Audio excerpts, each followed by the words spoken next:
if I'm ever going to be able to talk about it, but I got this awesome Wolverine action figure meant to tie into Deadpool and Wolverine.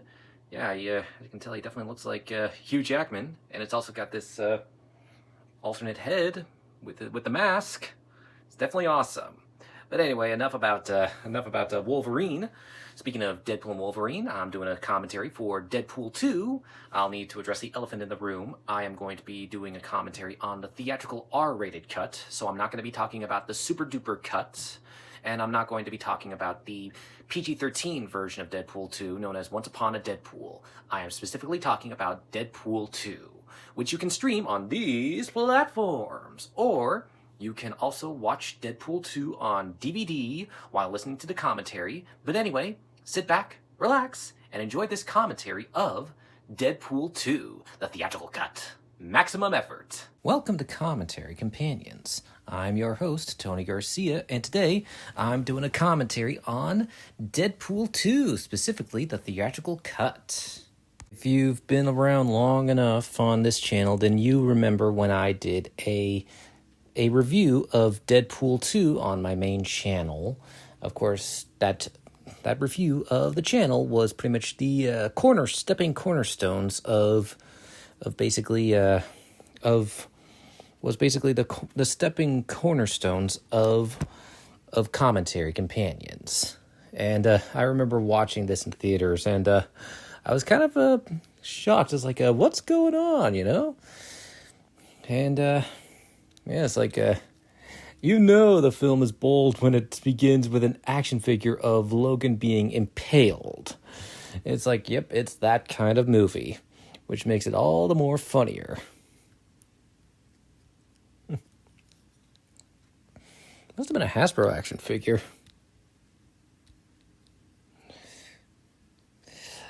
Now, when I first saw this in theaters, I had assumed with the Moby music that Vanessa had left Wade and that they broke up.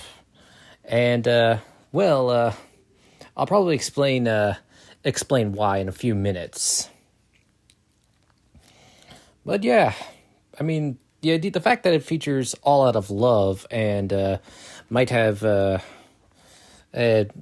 indicate that Wade's dealing with a breakup. Even my sister assumed that Vanessa broke up with Wade.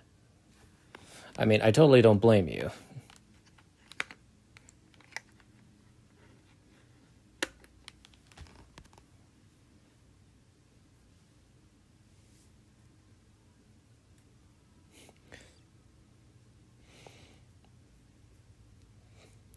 I mean, that is an explosive beginning. I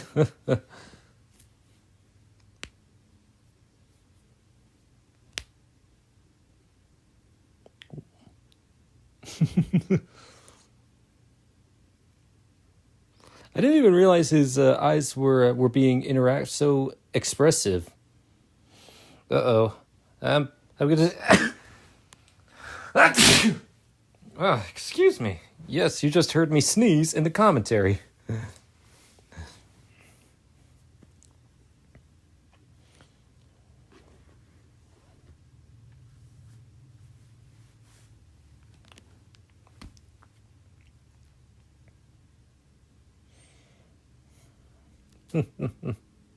Whatever they're paying, I'll double it.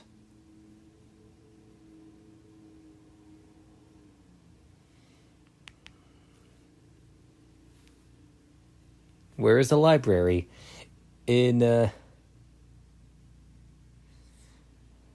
Wrong. Actually, I don't bargain in Spanish is no negocio. Yes, I am that pedantic.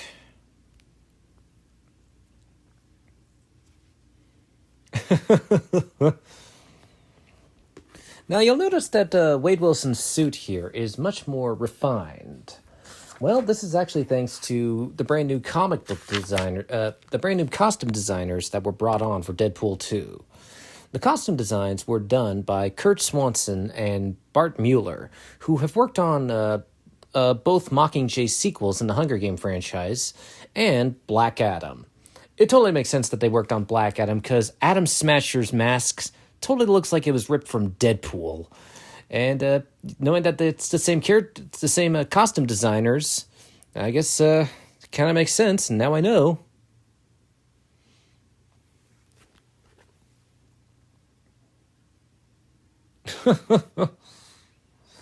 It's a trap! Yeah, I mean, as you can tell, Deadpool 2 is this time directed by David Leitch, who is a former stuntman and is also the co-director of the John Wick sequels. Now, Tim Miller, who was the original director of the first Deadpool film, stepped down as director for the sequel due to creative differences with Ryan Reynolds. It was more on. And to this day, Ryan Reynolds and Tim Miller are basically on neutral terms.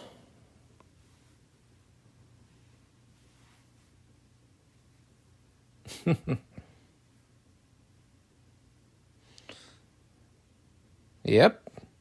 Wait, no. Saw 7 is not a family film.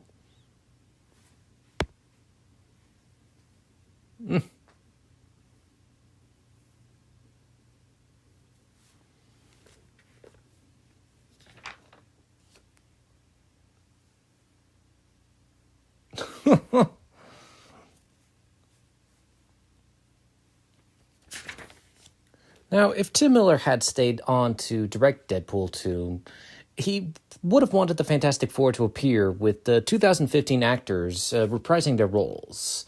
And I'll tell you what kind of role they were originally going to play once we get to a specific scene.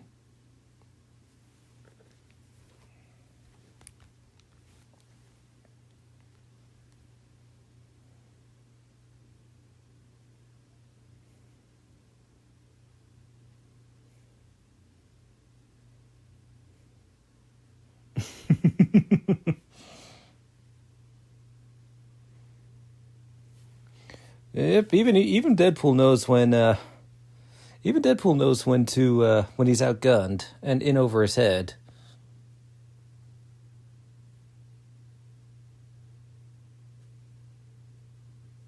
Now, although it's nearly impossible to catch during the movie, Ryan Reynolds tweeted a picture of the bottom of Deadpool's two katanas.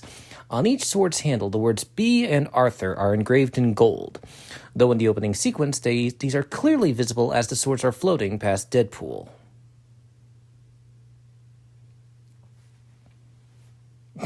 Now, the Deadpool mask is animated when Deadpool is talking.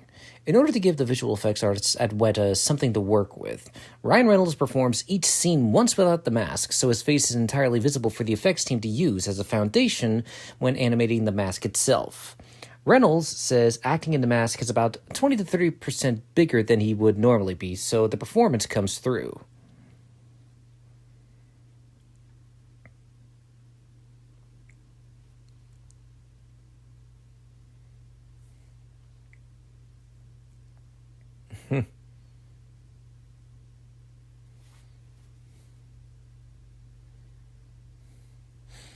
Now, scheduling conflicts prevented Stan Lee from having an on-screen cameo in the film. Instead, his likeness was integrated into two scenes.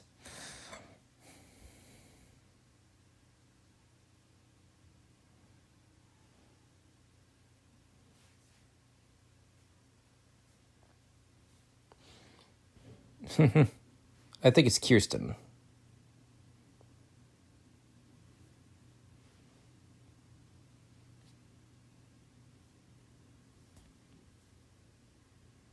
Yep, Vanessa's not having it. No, Martha Potshot. Traffic. Now, the sequel was announced 3 days before the release of the first Deadpool film.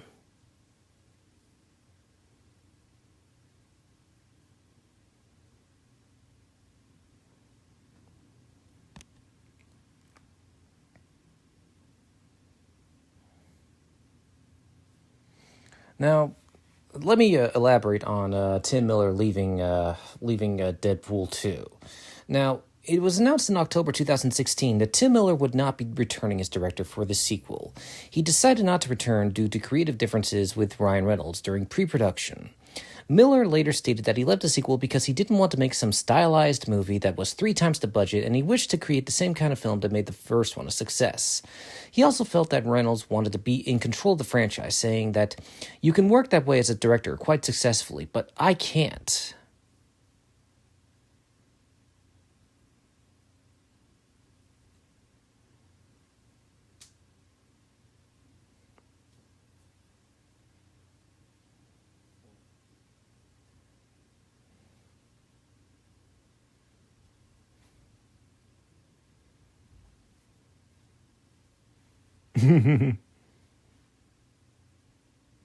Nice.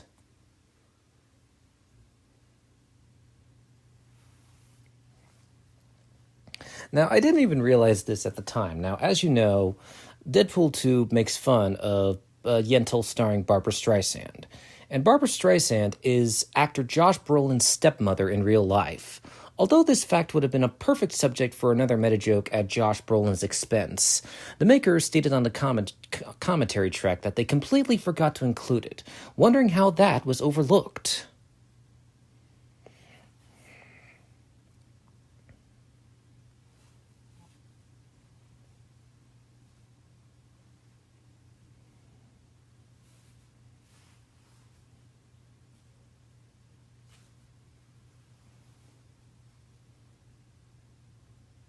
Todd Wilson.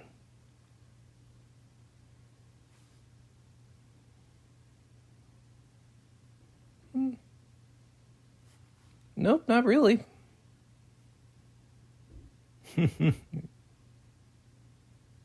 Nope. It was just a kiss. At least I hope.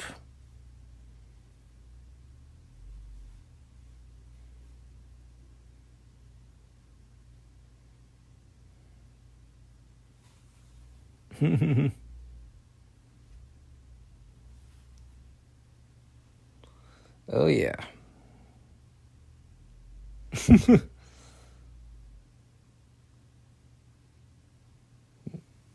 Yeah, Crystal Wilson. Kevin Wilson. Wait, really? Earl Wilson.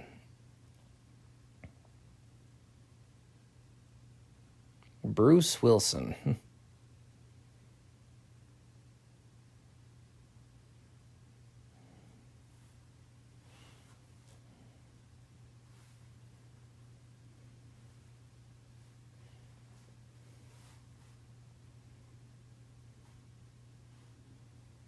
Yep, you probably should have gunned them all down, or had Dopinder run them over.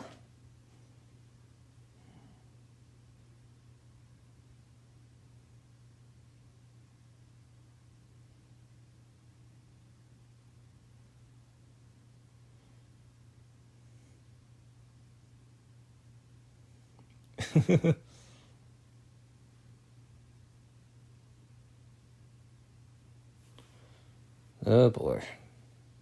Man, where's Quicksilver when you need him most?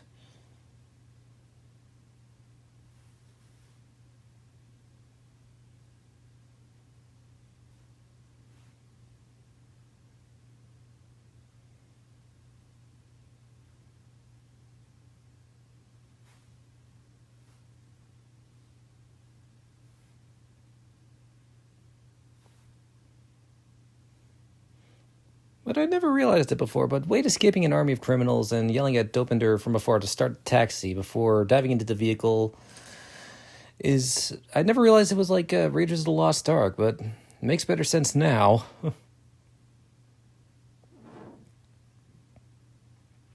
But yeah, originally Vanessa was supposed to leave Wade, but the writers decided that if they killed off Vanessa, well, that would make Wade want to suffer more, which makes sense from a storytelling standpoint. I never really saw it as fridging, but knowing that the filmmakers wanted to make Wade suffer more, I thought, okay, that makes better sense. Although it probably would have been more interesting if Vanessa had gained her mutant powers as Copycat in the film, and then she left Wade. I mean, how to handle it definitely wouldn't have been easy.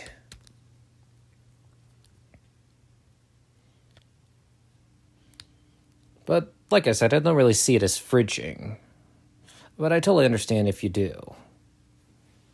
Now, in case you don't know what fridging is, it's pretty much when a supporting character either gets horribly maimed or killed in order to motivate the male superhero. Sometimes it might happen to a female supporting character. And of course, this all happened when Kyle Rayner's girlfriend was introduced. Then a few issues later, she got murdered and then shoved into a fridge, which is just horrible. Also, I didn't even realize that the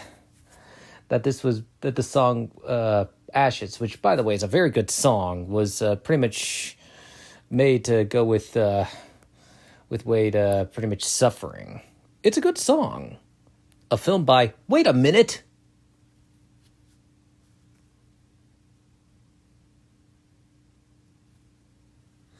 produced by, did you just kill her? Presented by, what the fuck?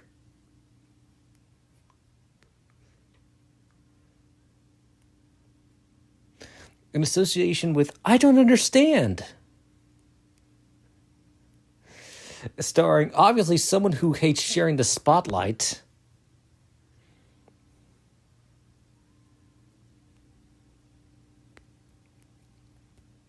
Written by the real villains. I mean, if the villains want Wade to suffer, then yeah, kind of makes sense. Oh, poster shot. Cinematography by Blind Al. Directed by one of the guys who killed the dog in John Wick, which is pretty funny. It's like, it frustrates me how they played this dramatic song that'll put you in the feels, and then just all this fourth wall stuff, which is funny.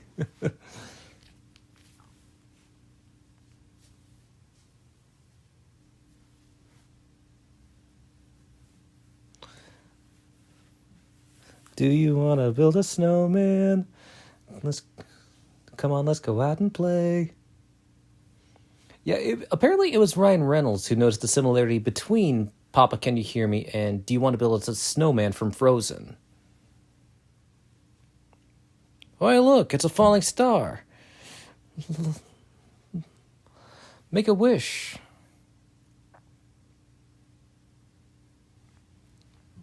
Now, due to controversy surrounding T.J. Miller's behavior in the months leading up to this film's release, Ryan Reynolds made a statement that T.J. Miller would not be invited back to perform in any follow-up films. The incidents included Miller being part of sexual abuse allegations during the Weinstein Effect, as well as supposed bullying behavior on the set of Silicon Valley. Miller was also arrested after calling 911 while he was aboard an Amtrak traveling from Washington, D.C. to New York's Penn Station, claiming that a female passenger had a bomb in her bag. I think one of the reasons that Miller called 911 on the female passenger was because he hit on her, wanted to have sex with her, and she didn't want to have sex with him, and didn't want to have sex with him, and so he retaliated by calling 911. But anyway, T.J. Miller himself later stated that he didn't want to be in more Deadpool films anyway, even if he were asked and paid twice as much, stating that Reynolds had been horrifically mean to him on the set of Deadpool 2. I highly doubt that. I highly doubt that with T.J. Miller. However, he later stated that they made amends after Reynolds had contacted him and claimed that his earlier accusations targeted at Reynolds had been misconstrued. I mean, if that's the case, why didn't he appear in Deadpool and Wolverine? Oh, that's right, because nobody likes T.J. Miller and wants to work with him. Yeah, it's just, nobody likes T.J. Miller anyway. I don't like him.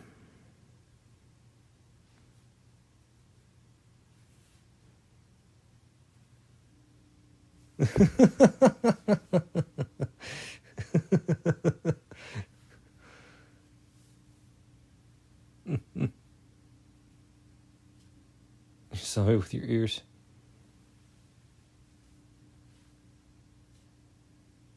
Ugh.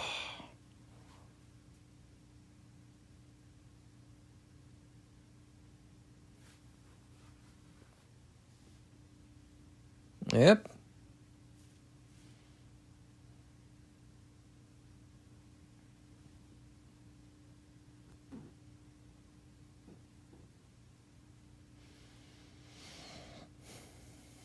Now, Blind Al is still using the same handgun that Wade borrowed from her back in the first Deadpool film.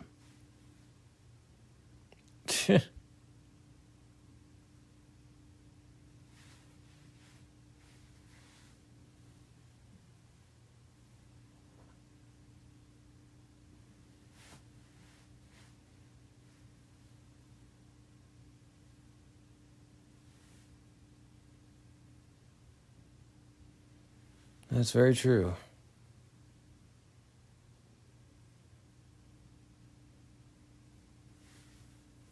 I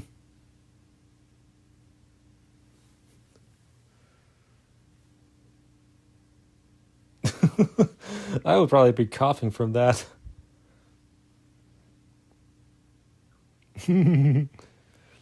Yeah, so there was a debate as to whether Deadpool should be smoking a joint or a cigarette in the opening sequence, but they went with the cigarette as its message is far more "I hate myself, I want to die" than a joint would suggest.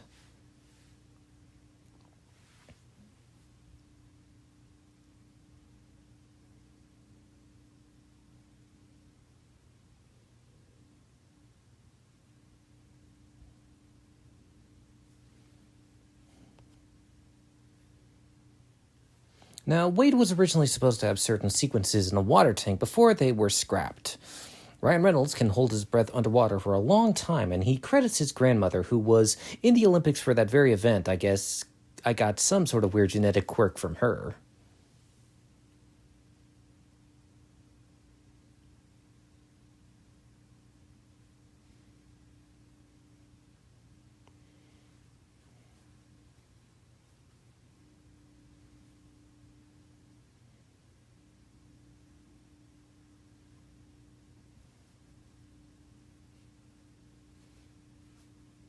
Yeet!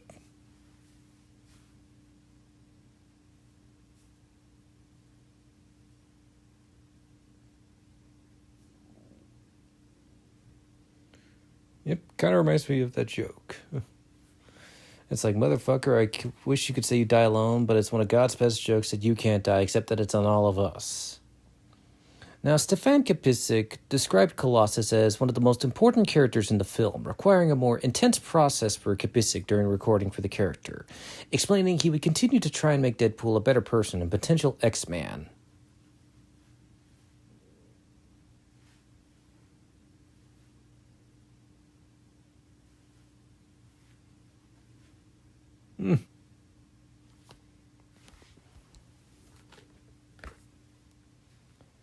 Now, Bill Corso returned for makeup and was able to redesign the makeup application, making the makeup process under 2 hours to apply on Ryan Reynolds.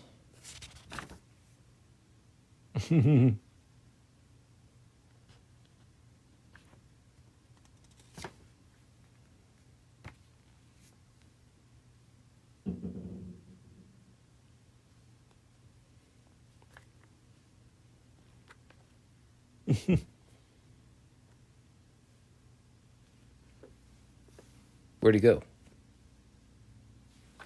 So apparently the two cats on Wade's t-shirt are a reference to Taylor Swift's real-life cats, because Taylor Swift is good friends with Ryan Reynolds and his wife Blake Lively.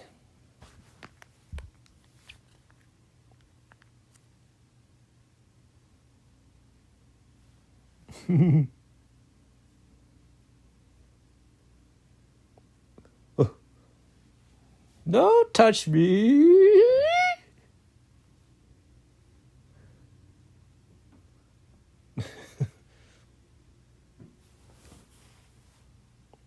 Angel. This scene's just funny. Yeah, it's like we see the prequel actors. And of course, the footage of the X-Men closing the door was shot on the set of X-Men Dark Phoenix and sent over to the Deadpool 2 crew. I guess they must have done it on one of their non-filming scenes, which I think is pretty funny. But, okay, so as funny as it is to see the prequel actors, James McAvoy, Nicholas Hoult, Ty Sheridan, Alexandra Shipp, and Cody Smith McPhee. I hope I got all their names right correctly. As great as it is to see them, it does lead a continuity problem because I believe Deadpool 2 is supposed to take place in 2018 or 2017. And, by 2023 or 2024, the X-Men characters should start looking like their older selves again. Like James McAvoy should start looking like, Professor Xavier should start looking like Sir Patrick Stewart. Beast should start looking like Kelsey Grammer. Cyclops should start looking like James Marsden. And Alexandra Shipp should start looking like... Storm should start looking like Halle Berry. And Nightcrawler should start looking like Alan Cumming. And yet they look like the prequel actors. What's up with that?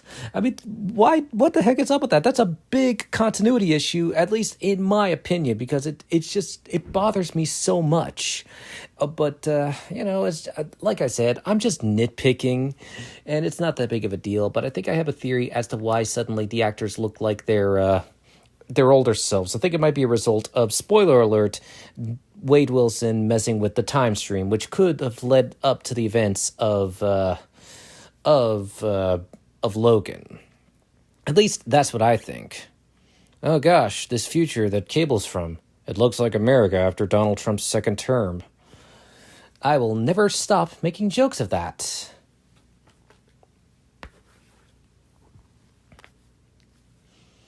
But yeah, that's Cable, a.k.a. Nathan Summers. And here's a morbid fact. Originally, that bloody teddy bear was supposed to be a bloody T-shirt. But it was Josh Brolin who decided that it would be a better idea to have it be a bloody teddy bear to really show innocence or innocence being destroyed. I'll probably talk about the facts about Cable later.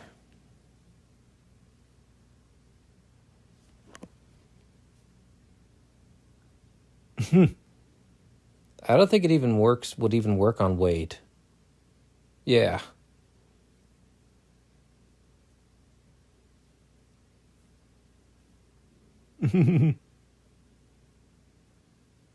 Wait, what?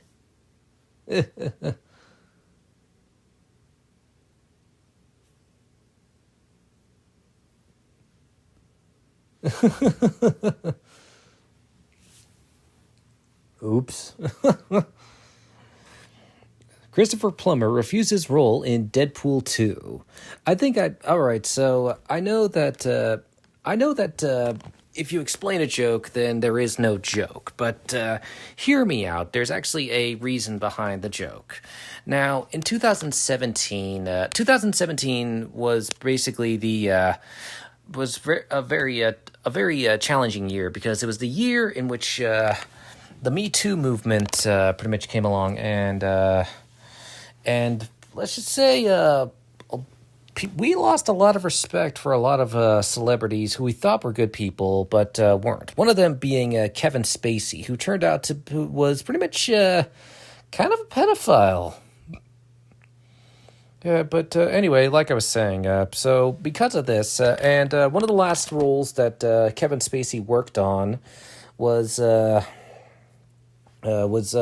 this Ridley Scott film called All the Money in the World, and in which Kevin Spacey plays J. Paul Getty. And he had filmed all his scenes before the Me Too movement came around. But when the Me Too movement came around, and all of Kevin Spacey's dirty laundry came coming out with all the horrible things he did to actors like Anthony Rapp and his inappropriate behavior, Ridley Scott felt it would be a better idea to just cut out all of Kevin Spacey's scenes and replace him with Christopher Plummer, who plays the role of J. Paul Getty in this version. So that means they had to reshoot a lot of scenes. I believe Mark Wahlberg and Michelle Williams had to pretty much were there for the reshoots, but not all of them got paid the same amount they did for the old scenes. And so, yeah, that's how Christopher Plummer ended up being recast. But yeah, now you know. Fire Fist. Now, Russell's full name in the comics is Russell Collins, his superhero name being Fire Fist. His comic book debut was X Factor #1 in 1986, created by Bob Layton and Jackson Guise. His other media appearance was an episode of X-Men the Animated Series, which featured Purple Man. Ouch.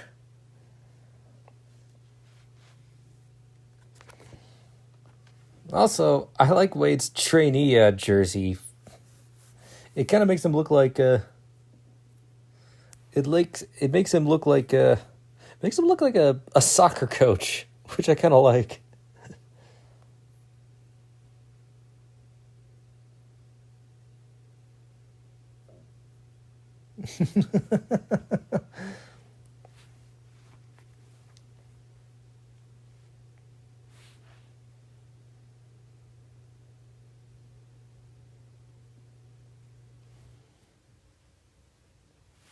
But yeah, the now, while he doesn't appear in the film, the orphanage that Russell and Domino were raised at, the Essex House for Mutant Rehabilitation, is a reference to Nathaniel Essex, the civilian identity of X-Men villain Mr. Sinister. That's just funny how they keep on teasing Mr. Sinister, but he never appeared in any of the films. Also, that kid was in the Legion t-shirt, the Legion TV series.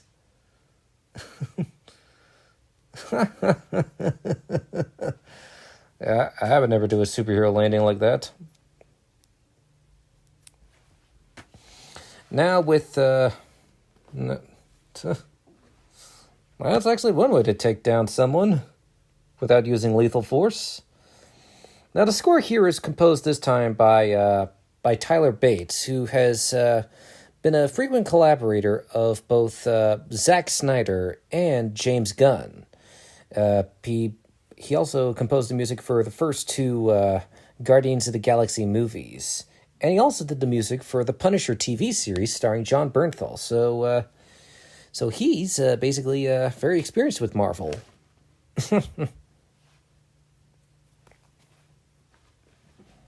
Now, if I recall, the head of the orphanage was, I think he was made specifically for the movie. It didn't originate in the comics.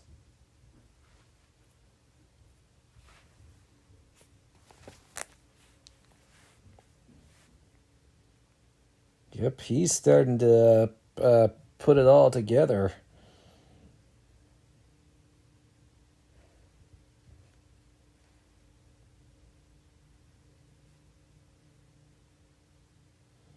Goldilocks. Jared Kushner.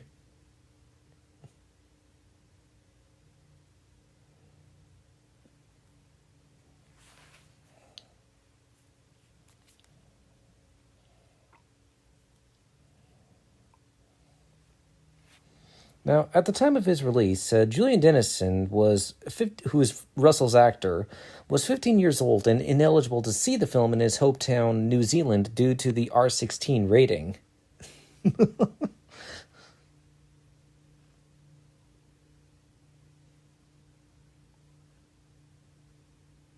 I mean, the abuser was asking for it.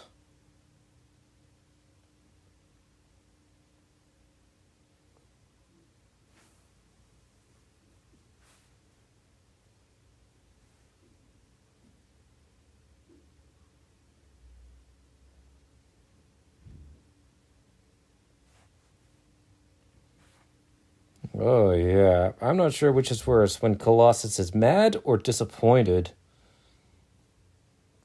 Oh, yeah, the way he's crossing his arms, that's a look that says, I'm not mad, I'm disappointed.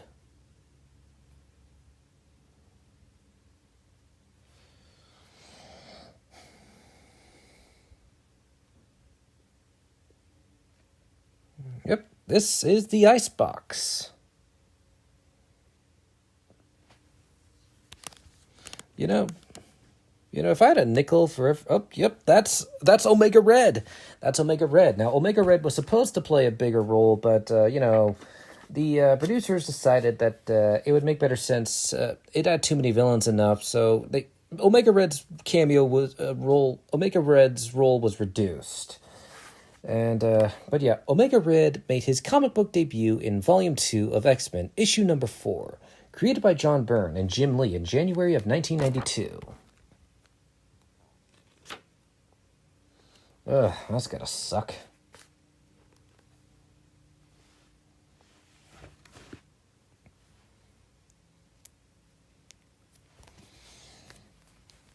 Now, they say Black Tom Cassidy is in the film, but I can't tell who he is. I'd have to look at Google Images to see what he looks like, if that makes sense. Ah, okay, I'll probably point him out to you. Apparently, yeah, the two rednecks are played by Alan Tudyk and Matt Damon. I didn't. Yeah, the guy with the big beer belly. That's Matt Damon. Yeah, he's wearing prosthetics and a fake belly to make him look unrecognizable, and it works. I can't recognize him at all.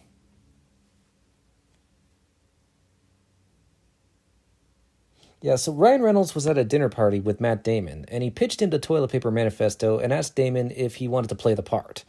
Matt Damon thought it was hilarious and agreed to the cameo. And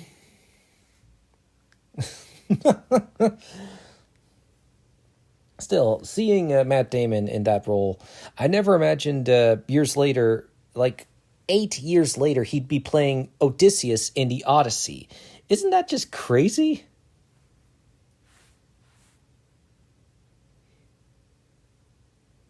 I mean, it is a mutant dampening collar.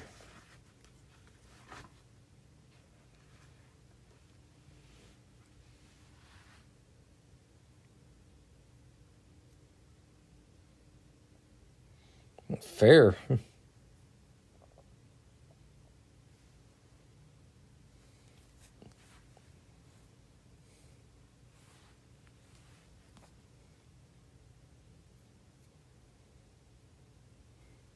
Oof.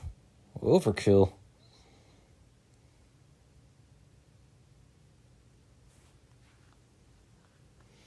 I mean, they could have used William Stryker. I mean, then again, William Stryker hates mutants so much that I doubt he would have wanted to team up with Mr. Sinister. Unless Mr. Sinister basically disguised himself.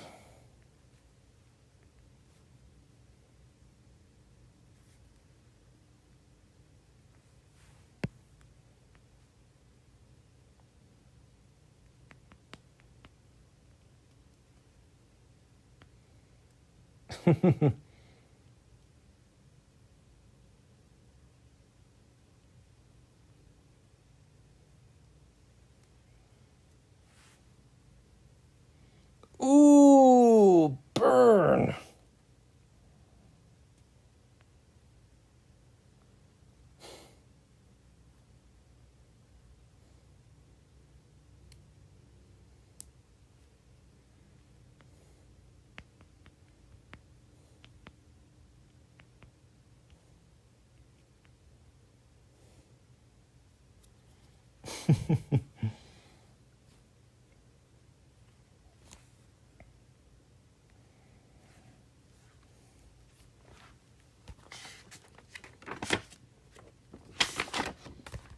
Now, in the comics, Cable is the biological son of Scott Summers, aka Cyclops, and Madeline Pryor.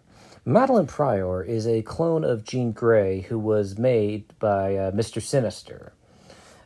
Cable's civilian identity is Nathan Summers. Now, Nathan debuted as just himself in Uncanny X-Men number 201 in 1986, created by Chris Claremont and Rick Leonardi.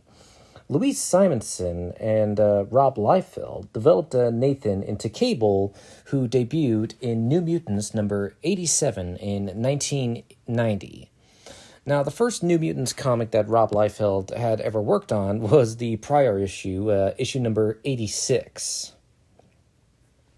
Now, before co-creating Deadpool with Rob Liefeld, Fabian Nicisa's first New Mutants project that he wrote was issue number 91 of The New Mutants. The last comic that Rob Liefeld ever did for Marvel before co-founding Image Comics was X-Force number 12. So yeah, that Irish guy with the long black hair is Black Tom Cassidy. Now, Black Tom Cassidy made his comic book debut in X-Men number 101 after appearing as a cameo in number 99, created by Chris Claremont and Dave Cockrum. Now, and also, Banshee is Black Tom Cassidy's cousin.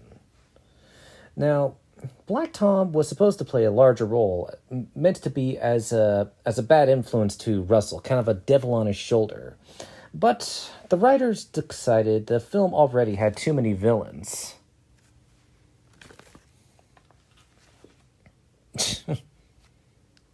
Ow. Yeah, he's Irish. Yeah, I mean, you did kind of ruin his life.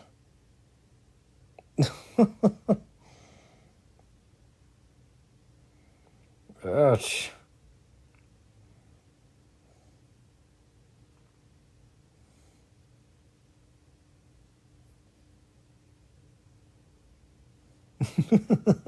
Let me die in peace. I mean, that is a mood right there.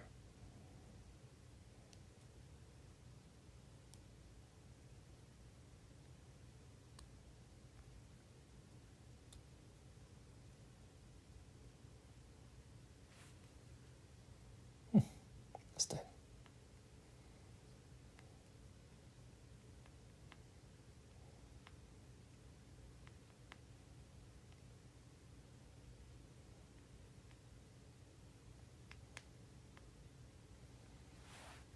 Yep, give Wade credit for trying to level with Russell.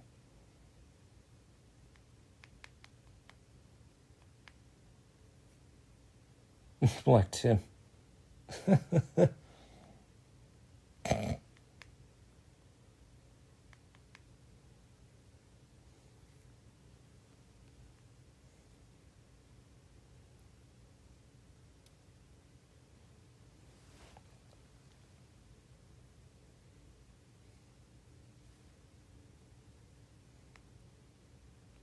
Here's Cable.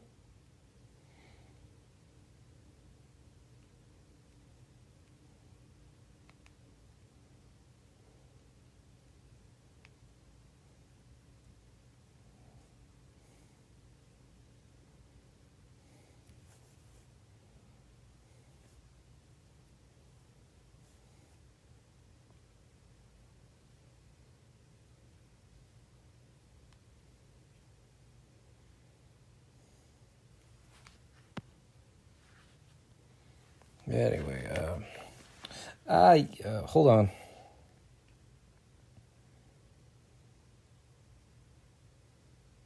Yep, you're trapped like rats.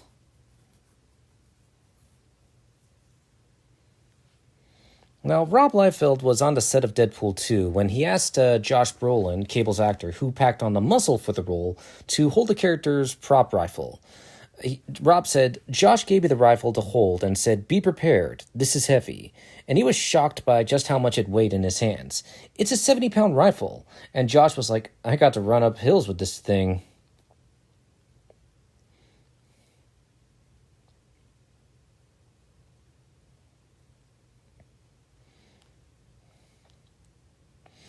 Yeah, the sound that Cable's gun makes when it recharges, it's the same sound the T-1000 makes as it walks through the hospital cell door in Terminator 2.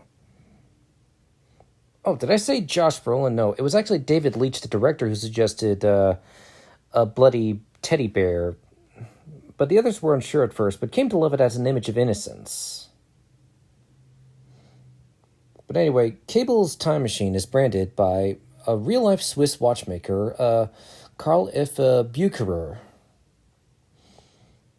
The gun has a dial that resembles a dial on an amplifier. The dial goes from 0 to 11.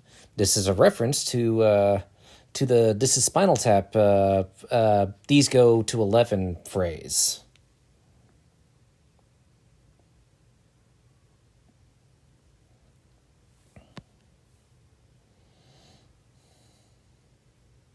Now, Julian Dennison was the only actor that the creative team considered for the role of Russell, sort of a tailor-made character for the actor, with Ryan Reynolds insisting on casting Dennison after seeing him in Hunt for the Wilder People. Okay, so I forgot to mention this about Negasonic Teenage Warhead. The filmmakers intended to have Brianda Hildebrand shave her head to indicate that her abilities burned off her hair, but she was unable to do so due to a television series commitment. Ooh, he did. Now, I didn't realize this, but when Cable uses his time slider to go to a point of time he already exists in, he merely brings his current memories into his body at that time, revisiting the premise of Days of Future Past. I love that it sounds like a guitar when he dials it up. An electric guitar.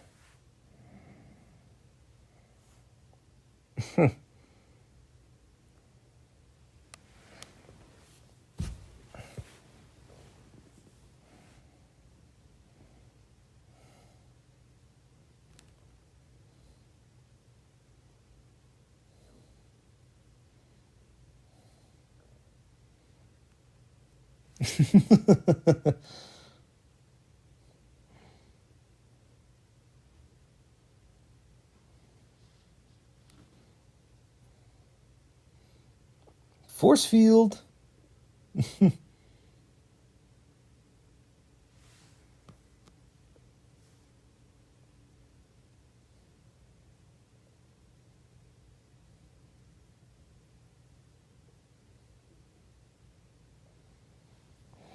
Now, Ryan Reynolds was hoping that, okay, maybe this fact is kind of pointless.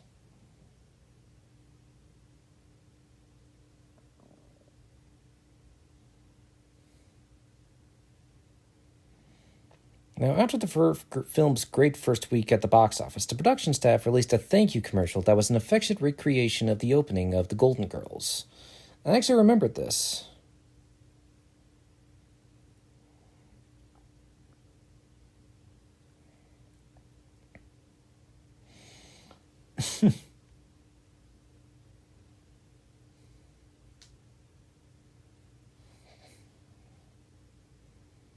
Ooh, that's gotta hurt.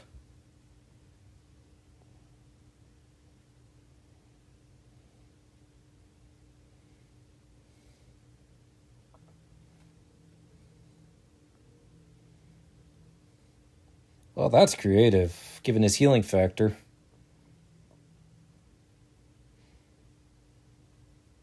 Ouch. That's not a baby knife, but it still hurts.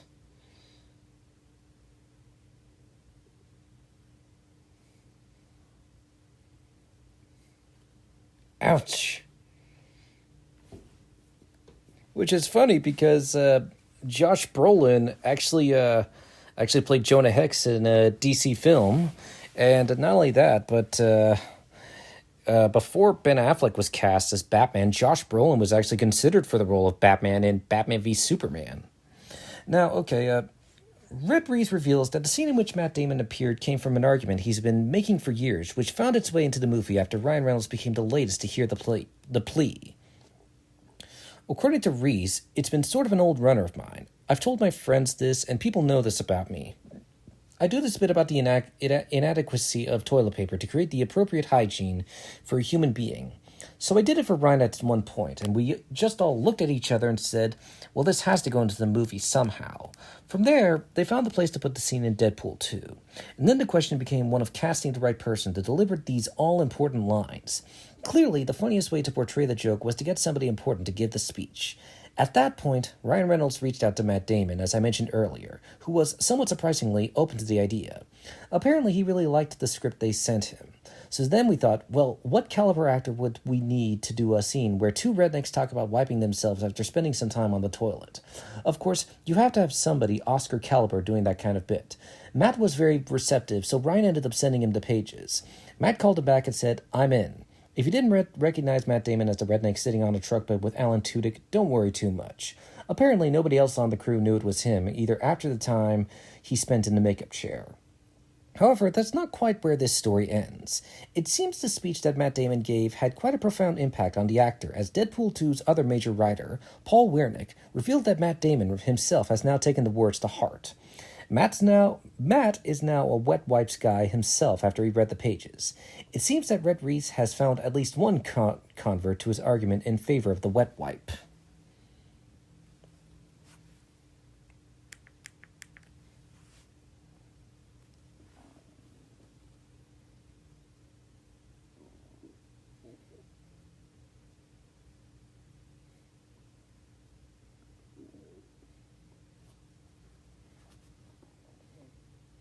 Now, there was originally a lot more backstory on the Mutant Re-Education Center and scenes with Eddie Marson, but it was decided that the story would better be seen through Deadpool's eyes, so those scenes were cut out.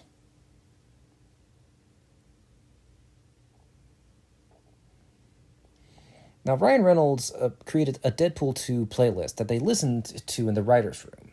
Some songs from it ended up in the film. And my left arm's starting to fall asleep.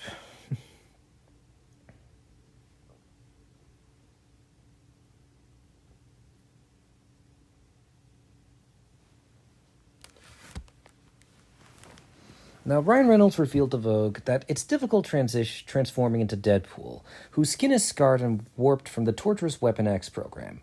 They rip up your face as they're coming off, he explained about the special effects makeup used to achieve the jarring look. So I basically do whatever the lead artists tell me to do, including using this special moisturizer meant for burns. My product of choice, a $30 balm from Vitaminerals that includes vitamin C, D, E, A, and Panthiol to nourish my skin. It's a bit more intense. When it came to the rest of his skincare routine, he's decidedly lower maintenance. I work in showbiz, so I should go next level and have some really extensive, nuanced routine, but besides that, I don't. Sometimes on a super cold winter day, I'll steal whatever my wife has in her drawers and slather it on. I may not know exactly what it is, but I do make sure it says moisturizer. I'm not piling on products to help fight the aging process either, in terms of aging gracefully. I never bemoan a birthday. We all want to be old people at one point, so you may as well enjoy getting there. I think it's sexy to embrace aging rather than combat it.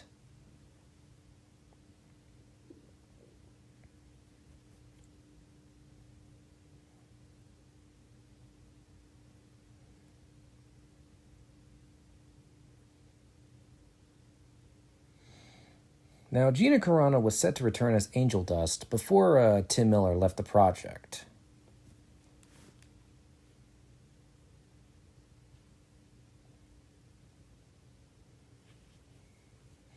Now, Dolph Lundgren, Mel Gibson, Kurt Russell, Bruce Willis, Alec Baldwin, Sylvester Stallone, Arnold Schwarzenegger, Stephen Lang, Ron Perlman, Pierce Brosnan, and David Harbour were all considered for the role of Cable, which makes sense. I could totally see Arnold Schwarzenegger playing Cable.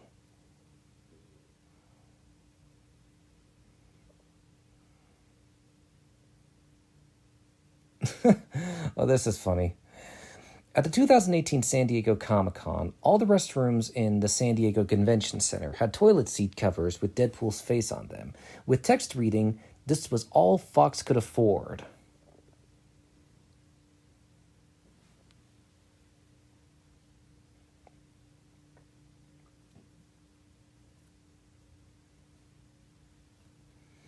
Now, Ryan Reynolds and director and David Leitch revealed a story on the commentary track in which they addressed the scene where the merc with the mouth, now living at the X Mansion, accidentally breaks Cerebro.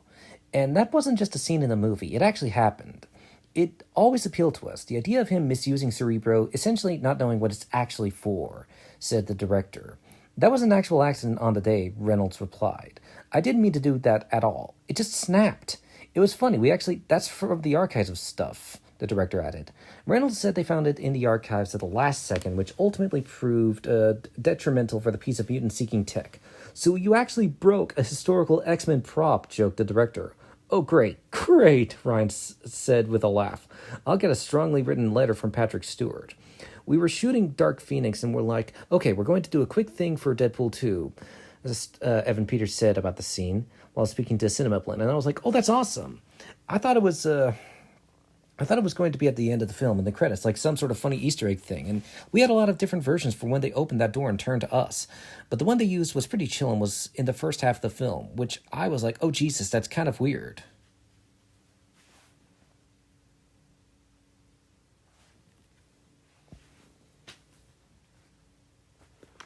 Yep. Now, Zeitgeist, whose real name is Axel Clooney, made his comic book debut in X-Force number 116 in July of 2001, created by Peter Milligan and Mike Allred.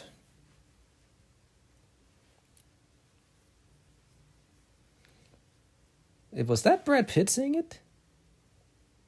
Nope.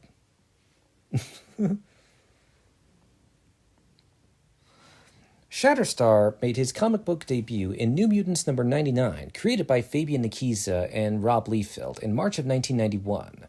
Raised on Mojo World, his name established there was Gavidra 7. His Earth alias is Benjamin Russell. He has been in an on-again, off-again relationship with Richter, last seen in Logan.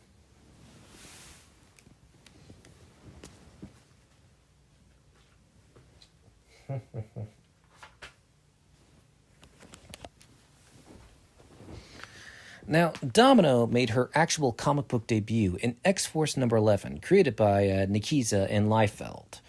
Her civilian name is Nina Thurman, and I'm fully aware that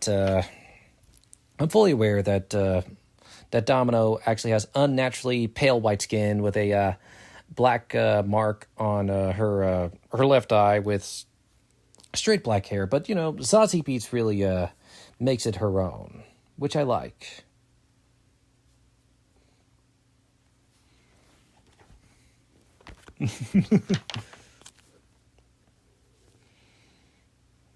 Peter is based on Peter Wisdom, who made his comic book debut in Excalibur number 86, created by Warren Ellis and Ken Lashley. In the comics, Peter is a British Secret Service agent with the mutant ability to throw blades of energy from his fingertips, which is actually pretty cool.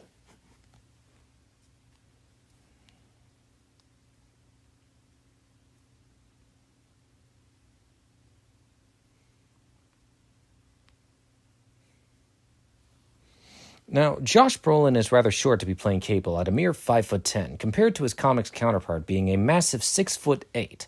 However, he otherwise nails the look and personality perfectly, and was cast for this reason.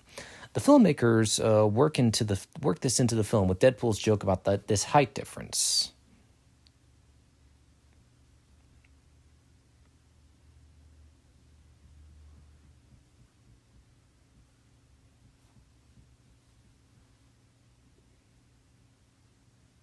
Apparently, Russell Crowe was Rob Liefeld's choice for the role of Cable in this film.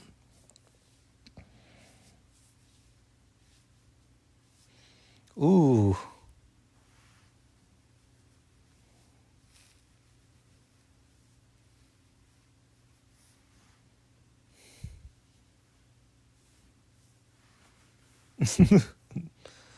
Ugh, nervous erections. Only T.J. Miller would say something inappropriate like that.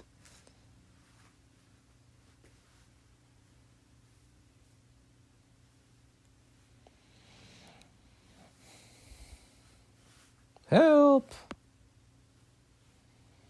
But yeah, most of these guys are stunt people. Like Louis Tan, who plays Shatterstar, is also Louis Tan's father is a stunt coordinator, and No need for a third act. And Bill Skarsgård collaborated with David Leitch on Atomic Blonde.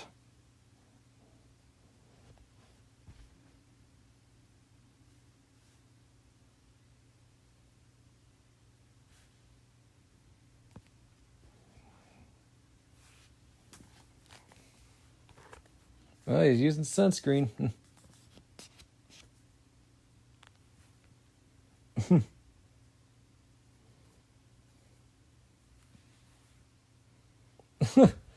Bedlam, whose real name is Jesse Aronson, made his comic book debut in X-Force number 82 in October of 1998, created by John Francis Moore and Jim Cheung.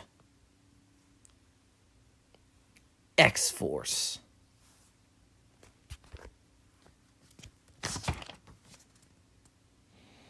Now, in the comics, Cable was actually the founding member of X-Force, not Deadpool. The other members being Cannonball, Boom Boom, Warpath, and Feral. Deadpool would join X-Force in 2010, specifically in issue number 1 of Uncanny X-Force, written by Rick Remender and illustrated by Jerome Opeña.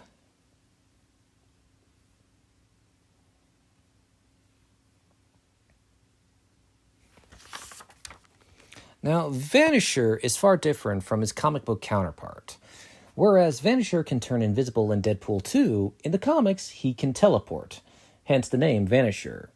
Also, Vanisher is more of a villain in the comics. Vanisher made his comic book debut in X-Men number 2 in November of 1963, created by Stan Lee and Jack Kirby. His real name is Telford Porter. Brad Pitt got the role of Vanisher as a consolation prize of sorts. Brad Pitt was considered for the role of Cable, but he was unable to take the role due to scheduling conflicts. Brad Pitt filmed his scenes as Vanisher during post-production, only taking around 2 hours to film. Now, the actors who are in this were pretty much agreed to do the cameos and agreed to also film additional scenes to make it look like they were... to pretty much make it look like they were going to play bigger roles.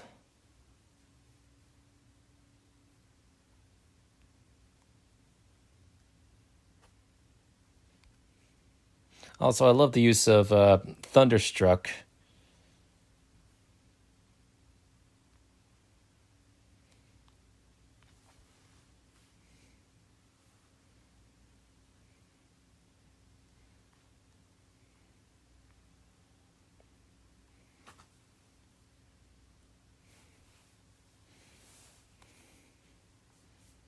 Yep, and that's when things all go downhill for everyone.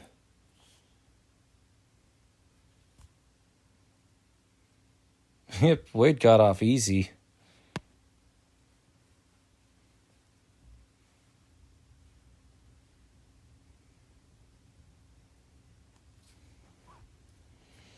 Yep. Oh, I mean, there's a possibility Bedlam probably didn't die. At least I hope.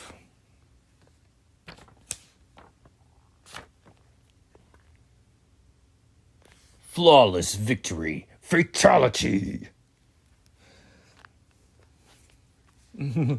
Now, yeah. And there's Brad Pitt.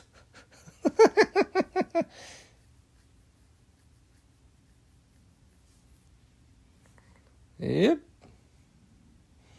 So, yeah, if the Fantastic Four had played a role in Tim Miller's version of Deadpool 2, they basically all would have been killed off in hilarious ways, except for the Thing, I believe. And they would have worn more comic book accurate suits.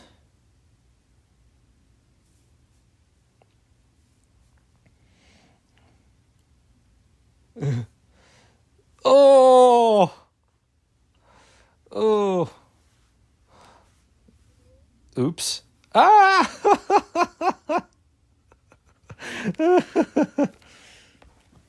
Yep, I mean, I was not expecting that.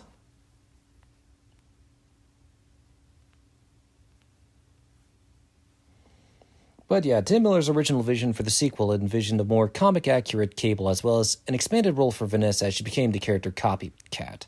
Additionally, Miller planned for an appearance by The Thing, with Michael Chiklis reprising his role from the 2005 Fantastic Four films, who would fight the Juggernaut in the climax.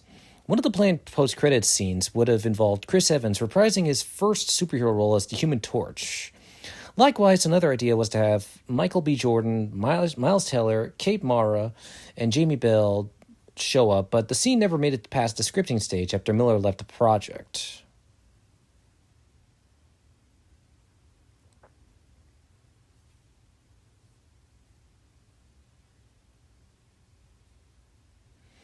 Interestingly, Deadpool wanting to protect an innocent child who will potentially grow up to become a mutant antichrist is taken from the Kid Apocalypse arc in Uncanny X-Force. The plot also shows several similarities with the sci-fi movie Looper. Luck lasers.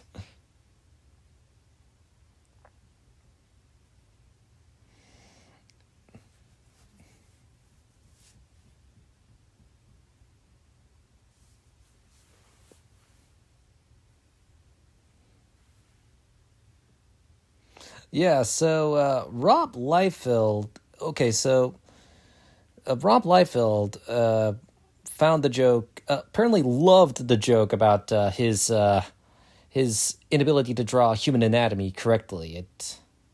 It's yeah, I thought it was pretty funny because she's lucky.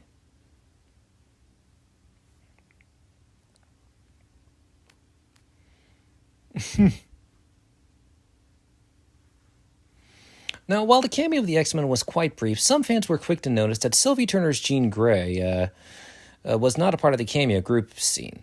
This instantly led to the theory that the reason Jean wasn't in the scene was because the character dies in the upcoming X-Men film, which takes place years before the events of Deadpool 2. However, Jean's absence from the scene wasn't subtle foreshadowing. In fact, the reason she wasn't alongside the rest of the X-Men is much simpler.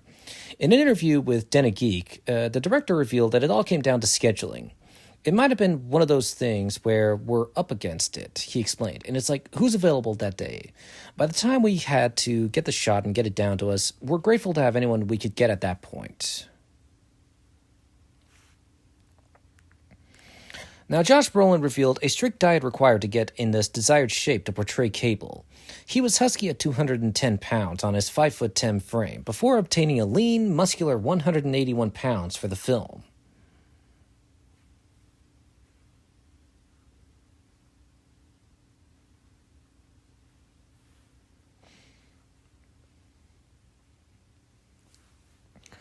Now, before Zazie Beetz got the role of Domino, other actresses that were considered were Mary Elizabeth Winstead, Lizzie Kaplan, Kerry Washington, Sienna Miller, Ruby Rose, Mackenzie Davis, Kelly Rohrbach, Eve Hewson, Sophia Boutella, Stephanie Sigmund, Sylvia Hoeks, Aubrey Plaza, and Janelle Monáe. And a lot of them screen tested it. Now, when Rob Liefeld found out that Josh Brolin was cast as Cable, he stated, and I quote, "I jumped 12 feet in the air, maybe higher, because Josh Brolin is actually one of Liefeld's favorite actors."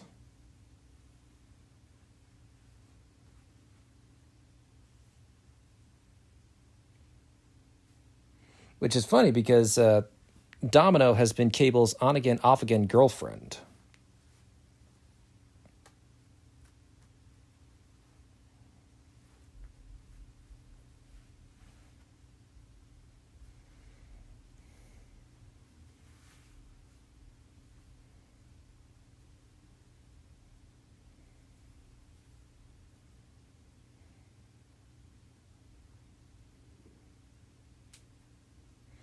Apparently, the shoot in the mountains of British Columbia of Deadpool rolling down the hill was the last official day of shooting.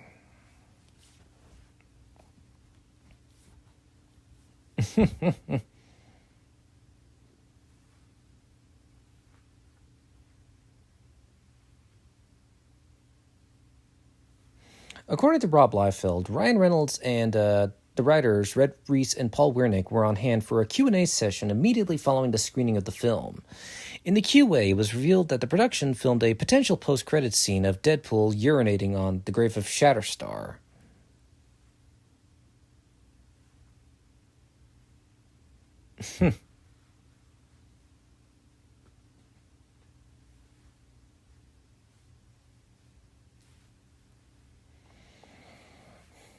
Yep, which is a funny reference to Josh Brolin's famous debut in The Goonies. I didn't even realize that he was in The Goonies until much later, and also, now I realize that a lot of the bullets that Cable shot at Wade went through Wade, which is pretty funny. Now, fighting a killer cyborg from the future results in several jabs at the Terminator, including calling Cable John Connor. Josh Brolin was actually at one point approached to appear in Terminator Salvation.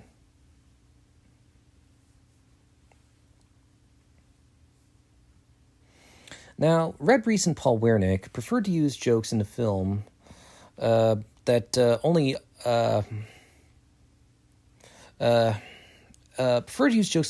certain members of the audience would understand, though Ryan Reynolds would not allow some to be used if he thought not enough people would enjoy them, including a reference to golfer Davis Love III.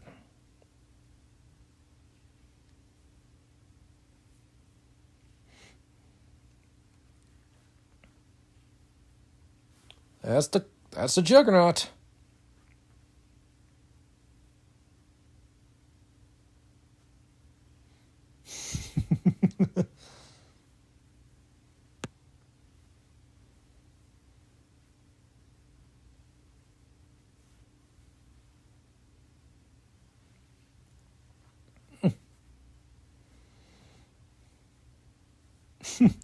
Now, Zazie Beetz began working out every day when she got the role of Domino, which required her to shoot guns and was physically demanding. Beetz chose not to shave her armpits in order to match the changing perception of the practice among the general public and to prove that it is not something that is gross or shameful.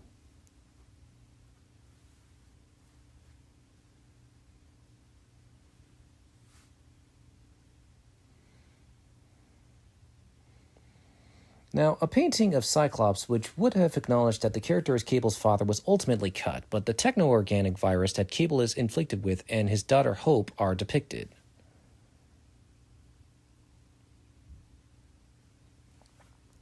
Now, apparently there was a joke during the first conversation between Deadpool and Weasel that the studio forced the filmmakers to take out of the movie. Ryan Reynolds says it's the only thing they made them do during the making of the whole film.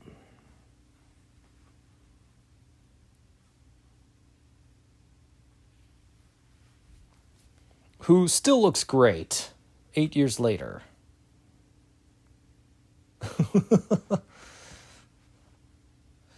Oh man, the look on Zazie Beetz' face, and she's saying, nope. That is so funny.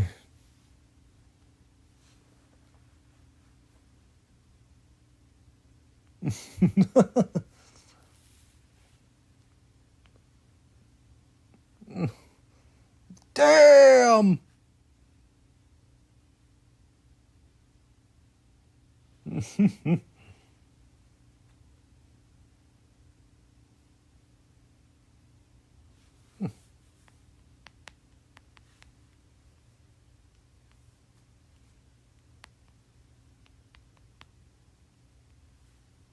Oh, wrong words to say.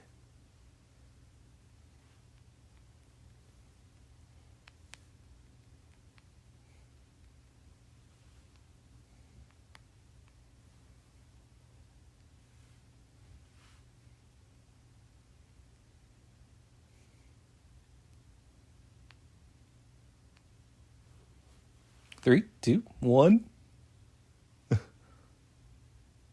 Oh.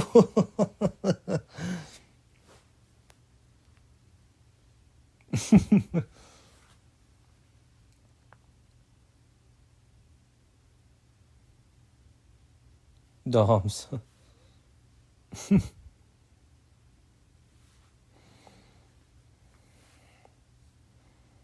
So the gag where Deadpool stops Cable's bullet with a sword and then uses both to stop multiple bullets, only to realize many of them made it through to his body, was conceived by the stunt team.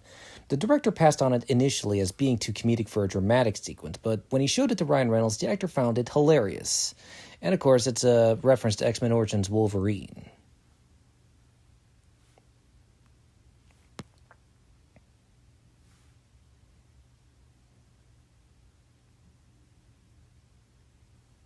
Ouch.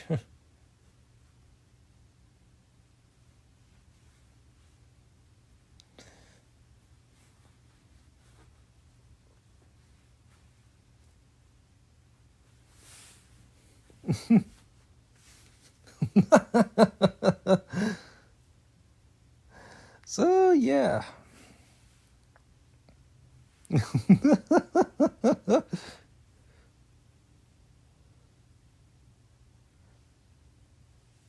So, Ryan Reynolds wrote the entirety of the toddler dick scene. Shirt cocking is a phrase I've heard my wife say. That's what Ryan's saying. But anyway, one of them asked how they got away with showing the toddler's dick, and Ryan Reynolds replied, "It's my dick and balls," replies Reynolds. "That's how we got away with it." Which makes sense. It was probably digitally shrunk.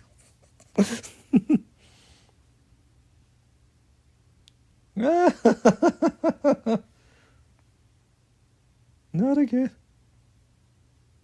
The fact that it's happened before.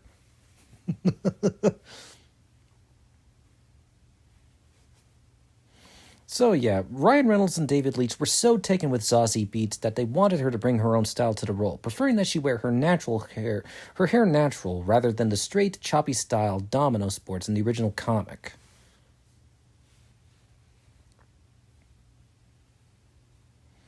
Now, the director described showing Domino's powers of look was the most fun that the choreography team had. Said Leach, as a team of stunt fighters, choreographers, and camera people danced around in the clip. "We kept going back to this Rube Goldberg idea," Leach said. "She does one thing that leads to a series of unlikely events that lead to a thing that she needed to happen right at a critical moment."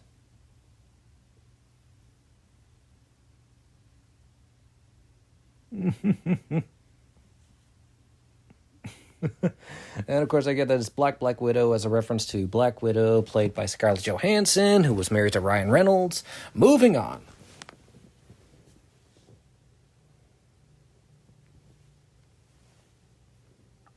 Well, this is the fast-paced editing of that. Now, Josh Brolin signed a 4-film deal to play Cable and described his appearance here as just the introduction for the character, with 3 more movies to reveal more, but it looks like that went absolutely nowhere.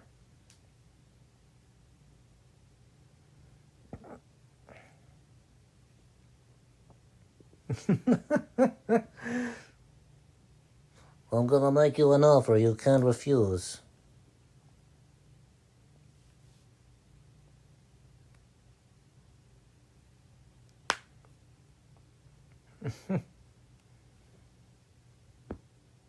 Now, with the success of Deadpool 2, the X-Men franchise was able to break $5 billion at the global box office.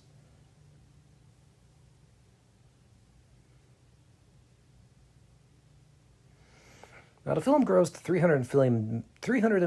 $300 million worldwide in its opening weekend, then the biggest global opening for a film not released in China. The previous record holder was Suicide Squad, the first film, which opened with $267 million. Coincidentally, Suicide Squad took the record from Deadpool, which opened with $265 million.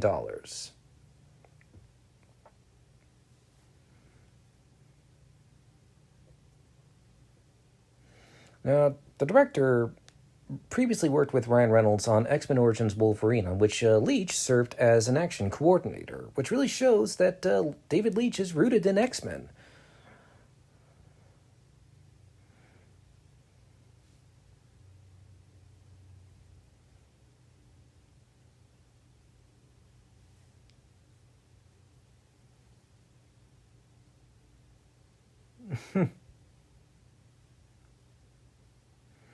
Now, many fans were surprised to see Juggernaut on the silver screen. the classic X-Men villain, who, coincidentally enough, was played by Deadpool star Ryan Reynolds, almost had a fight with an all-too-familiar face.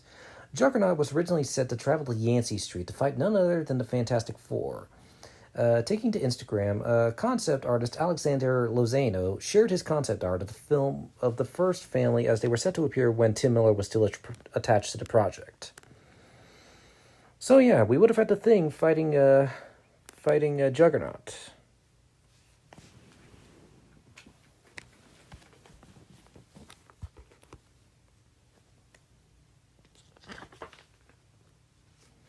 Let me address the elephant in the room.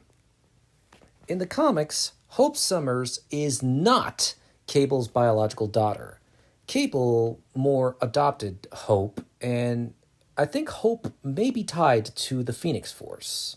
Now anyway, Hope Summers made her comic book debut in X-Men number 205 in 2007, created by Mike Carey and Chris Bachalo. I hope I pronounced that right.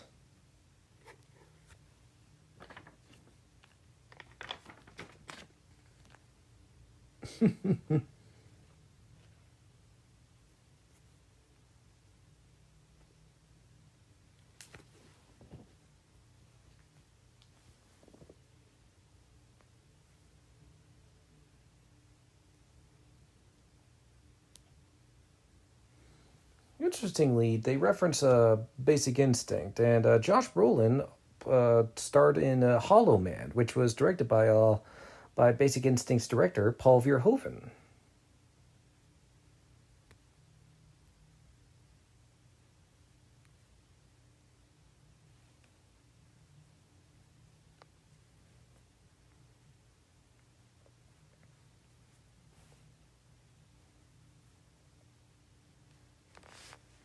Interestingly, Josh Brolin and Terry Crews have both played U.S. presidents. Josh Brolin played George W. Bush in the 2008 W movie, and Terry Crews played Dwayne Elizondo Mountain Dew Herbert Camacho in Idiocracy.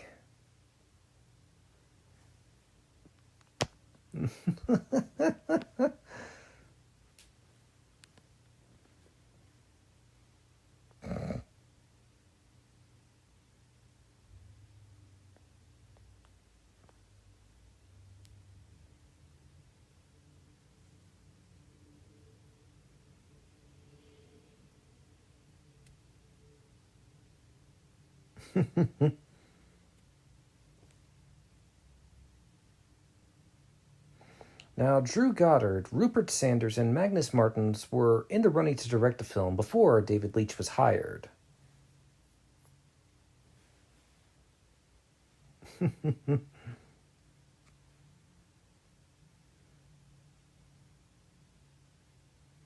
Interestingly, Zazie Beetz was born in the year 1991, the same year Deadpool and Domino were created, and also when Ryan Reynolds started his acting career.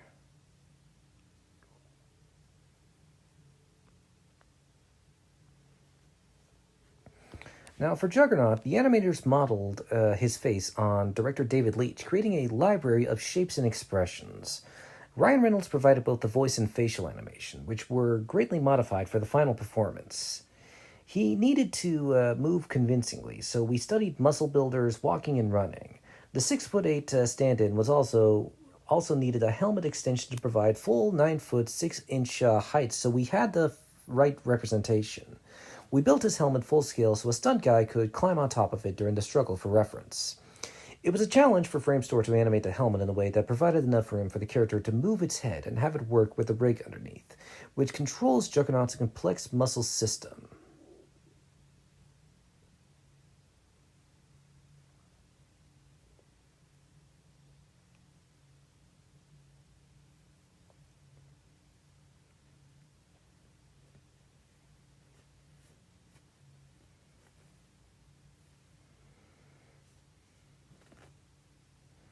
Now, Ryan Reynolds said about voicing and motion capturing Juggernaut in the film as our dwindled budget.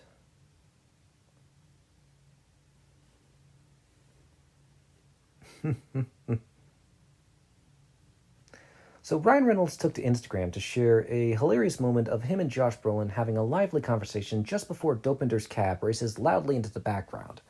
The Deadpool star wrote, in fairness,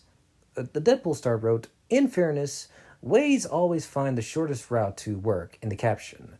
A much needed dose of the murk with the mouth during this long drought. Ryan Reynolds' famous friends who had fun with this pose, too. Karan Soni, who plays Dopinder, commented, "With the lengths I go to get your attention," and artist Boss Logic said, "That is an Uber in LA." Rob Liefeld flooded the comments twice with "not pictured," the box that Ryan is standing on in order to tower over Josh, and "my plane was late and I paid the driver extra to get me to the set on time. Sorry."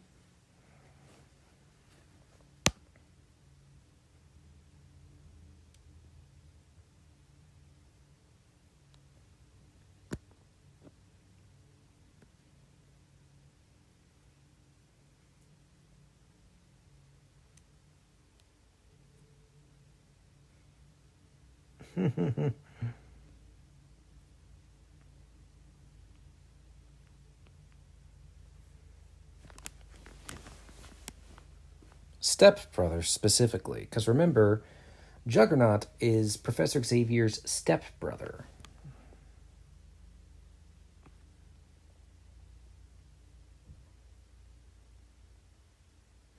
So Ryan Reynolds wrote Brad Pitt a letter pitching the idea of a cameo to him. "I just wrote him a letter and explained what it was we were doing," Reynolds said. "And the sort of premise behind it was, what's the most wasteful way to use the biggest movie star in the world? And it was through a character that is largely invisible and worthless throughout the movie." He continued, saying Pitt seemed to like the idea. "And I guess Brad found that funny. We all found that funny. And he said yes. And the next thing you know, he came and shot for about 7 minutes." Reynolds added. According to screenwriter Paul Wernick, Pitt jumped at the chance to appear in Deadpool 2. "He immediately said yes," Wernick told Heat Vision per The Hollywood Reporter. "It was a pinch me moment. Reynolds only had good things to say about Pitt. He's just such a gentleman and such a funny, charming human being. And parenthetical, the biggest movie star on earth. And that was just pretty exciting for all of us." And by a funny coincidence, I think it's funny how years prior, Brad Pitt collaborated with X-Men 2 actor Brian Cox, which I think is pretty funny.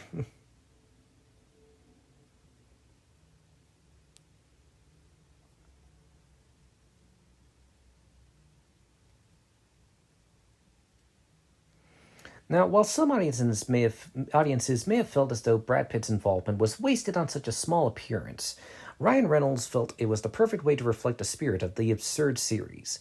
"I just loved it, because what's more irresponsible than taking one of the biggest movie stars in the world and giving him a role that is utterly wordless and invisible with an exception of 3 frames of film?" Reynolds joked. "Yeah, that's kind of amazing." For Bullet Train, which was directed by David Leitch, Reynolds actually returned the favor. The movie starred Brad Pitt, with Reynolds, who had arguably become as big a star as Pitt by that time, making a cameo of mere seconds.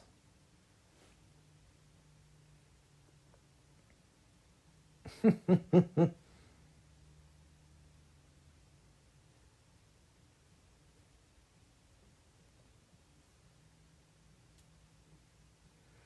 yeah, he wants you to say that so he'll have a reason to kill you.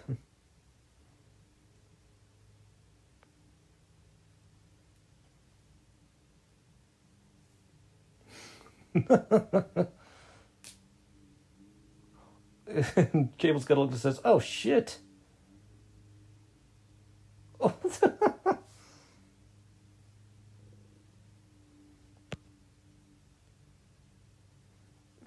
and they use the "will help" scream. Ouch. So yeah, the choir is literally saying, you can't stop this motherfucker," and holy shit.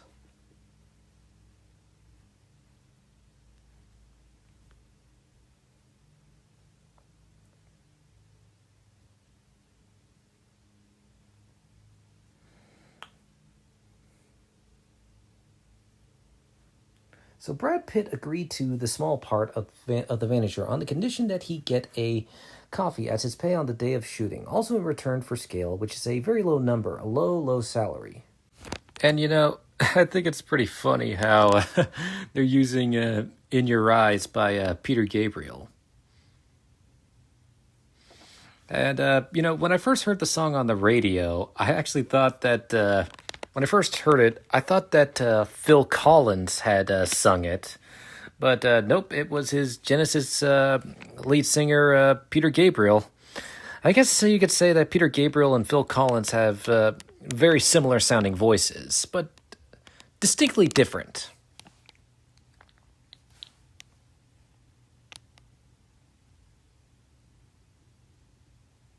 Oh, yeah.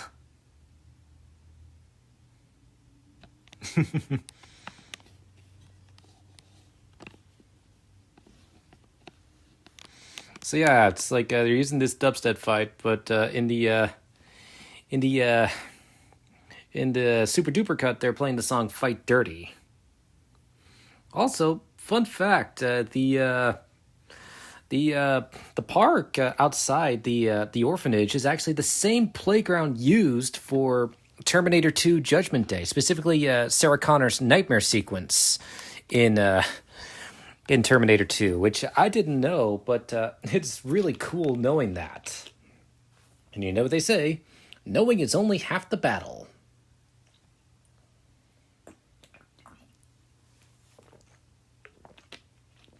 Oof. Nice.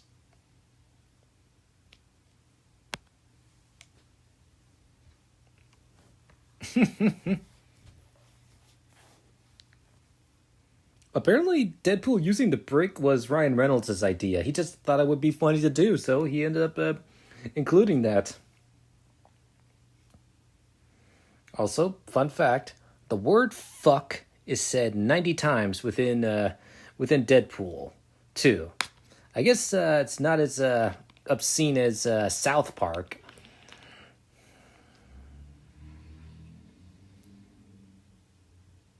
But yeah, the X-Men mansion set they used was the same mansion in Victoria, British Columbia that was used as a shooting location for X-Men 2.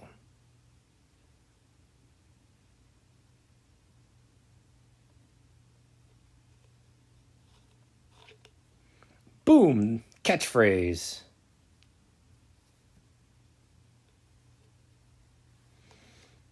So, upon seeing the Juggernaut, Wade says how it has always been a dream of mine to see myself reflected in your helmet as you charge at me with murderous intent, which pretty much describes the cover of Deadpool Sins of the Past, issue number 2.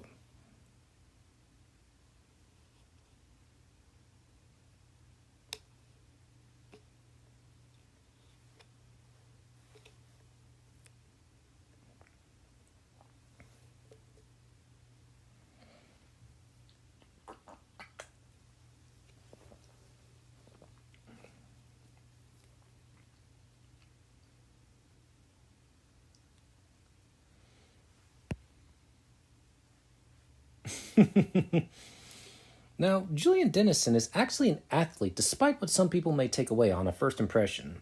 He's so good with physical comedy and action. I was just blown away by him.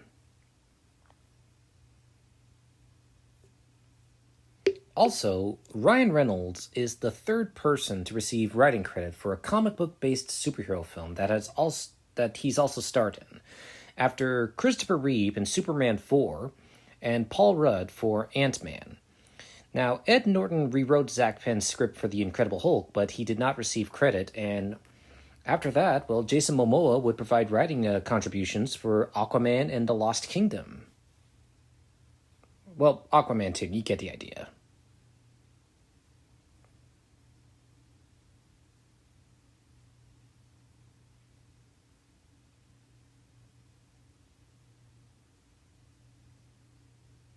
So Ryan Reynolds, who collaborated with Taika Waititi on Green Lantern, they're good friends, and after seeing Hunt for the Wilder People, he knew that he wanted to cast Julian Dennison in Deadpool 2. He was the only actor who read for the role.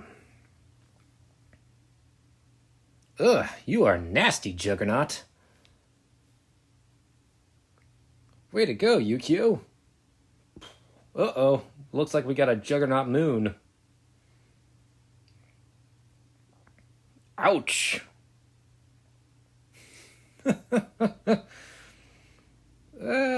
Well, given how Juggernaut is magic-based, there's a high likelihood Juggernaut might not have died. Now, Simon Kinberg stated about doing Deadpool 2. it has to be tonally and stylistically be as fresh and original as the first film. That's a big challenge, especially because they had 10 years to gestate on the first movie, and we don't have that kind of time on the second movie. That's the biggest mandate going into the second film. We have to resist the temptation to make it bigger.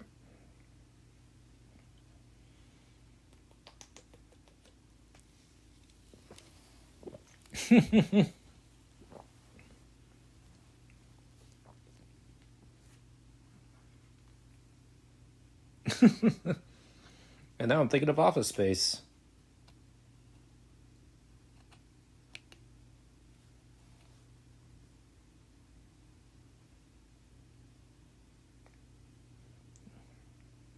But yeah, Russell is the second Marvel film character to speak with a New Zealand accent, following Korg in Thor Ragnarok, which was played by the film by his Hunt for the Wilder People director Taika Waititi.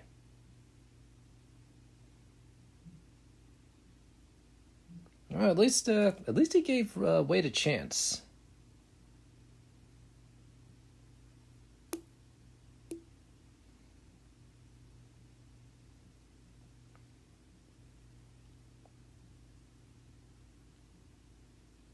He's not wrong.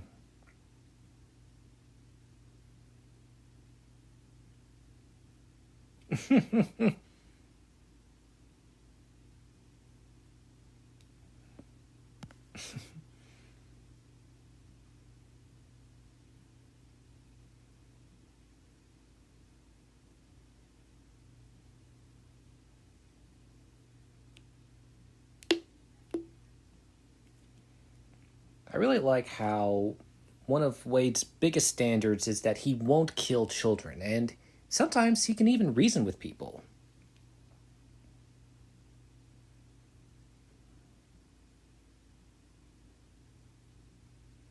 So the song that Deadpool played on the tiny boombox was actually Chicago's It's Hard to Say I'm Sorry before being shifted to Peter Gabriel's In Your Eyes.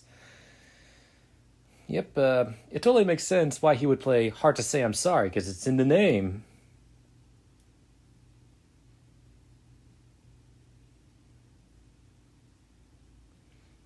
Oh, he's looking great, just like his X-Force suit.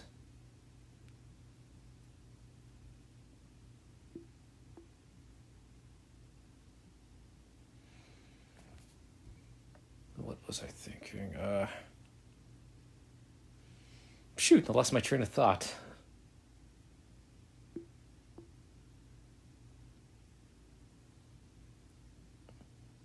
Also, yeah, I know the song Tomorrow from Annie because I remember watching Annie when I was a teenager.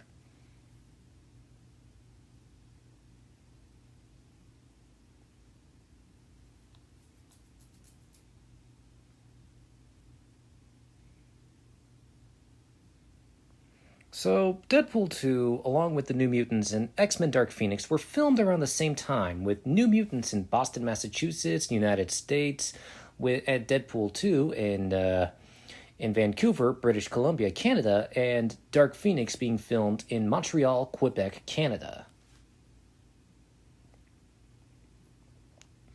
And production on the film was completed the same day that X-Men Dark Phoenix completed its production. Deadpool 2 was released a year earlier because Dark Phoenix required extensive reshoots when certain scenes were deemed to be too similar to Captain Marvel.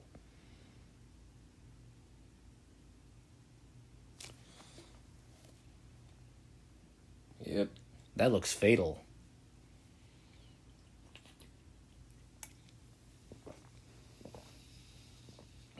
Okay, so apparently Ryan Reynolds has a fear of flying since he once went skydiving and the parachute failed to open at the first attempt. Okay, this is what Rob Liefeld's saying. Casting Cable was the most important thing this movie had to do, recalled Rob Liefeld, who followed all the casting rumors religiously. I lived and died by whatever name leaked that day. I had ulcer upon ulcer. He recalls being told by longtime X-Men producer Simon Kinberg that Cable was an incredibly sought-after role, and Liefeld experienced that firsthand when he started getting approached by talent managers hoping he could put in a good word for their actors. Liefeld reminded the managers that he does not cast movies. He wouldn't name any names, but notes that at the time, Some of the actors whose reps approached him sounded good for Cable, while others not so much. Actors like Michael Shannon, he was considered for Cable, but Michael Shannon had to drop out due to scheduling issues.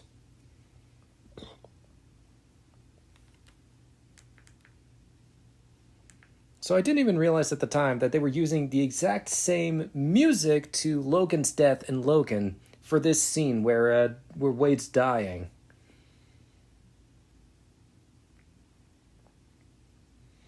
It's interesting how Colossus is only shown in his metal form and not his human form. But yeah, Rob Liefeld also campaigned for John Hamm to play Cable. Not a bad choice, actually.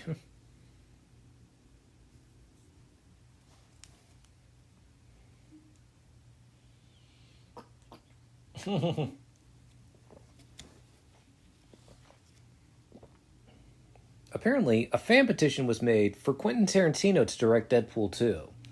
I don't think Tarantino would have said yes to that because, he prefers directing original content that he's made himself.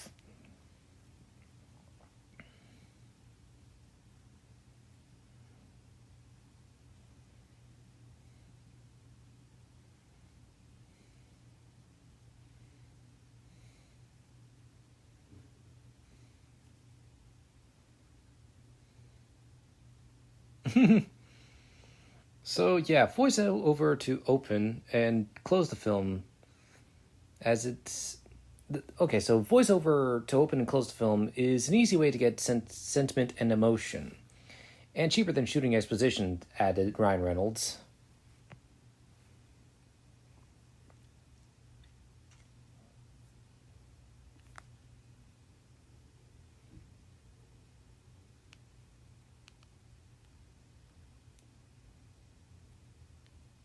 So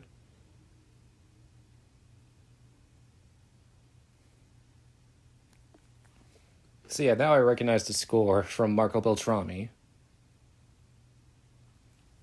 So, Bill Corso was always an advocate of creating the character of Cable with prosthetics rather than leaving it to the motion capture and going through the makeup application process. Each morning would end up helping Brolin get into the mindset of Cable. Ironically, the Cable makeup is more complicated than the Deadpool makeup, and it kept evolving as we started shooting.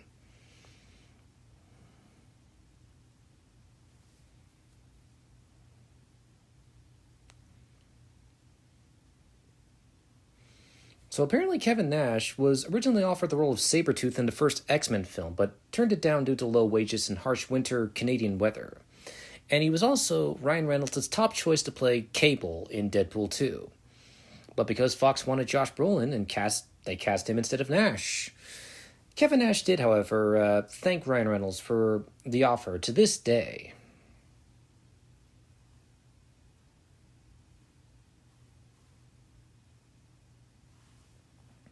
So, Morena Baccarin revealed in an interview at Fan Expo that one such experience from filming the sequel that was as challenging as it was unforgettable for all the wrong reasons. She revealed, "My hardest time on set haven't made it into films, which really sucks because you work really hard. For the second Deadpool, I did this whole underwater sequence that just never made it into the film, and I still have nightmares about it. It was very traumatic. The scene, which was designed to look like it was taking place in space, involved Baccarin performing in an apartment set that was entirely submerged underwater. They put the apartment set underwater, so I was in a room much like this, 20 feet underwater. There was a roof over my head. It felt so wrong," she said. Despite the challenging conditions, Baccarin powered through. She added, "We performed the scene with divers giving us oxygen, and Ryan Reynolds seemed so totally comfortable and totally fine, and I was freaking out the whole time. We finally got through it, and we had eye damage from the bacteria and from particles of clothing and things that were in the water because we had to open our eyes the whole time, and it just never made it into the film." The experience was so intense that Baccarin has sworn off underwater scenes for good. She added, "They asked me, they were like, 'Are you comfortable?' I was like, 'Well, no, but are you going to make me do it anyway?' They were like, 'Yeah, pretty much, if you're willing to try.' And I was like, 'Sure, I'll try.' Even after practicing for a week in a tank, the actual shoot was a different beast altogether," she revealed. If I'm sitting in a chair with weights on me 20 feet underwater and I completely freak out and I need to get air, there's a diver that can give me air. But if I mess up putting the mouthpiece in my mouth and then I gag on water, I'm really far from the surface. The whole thing was really panic-inducing. I did not enjoy it.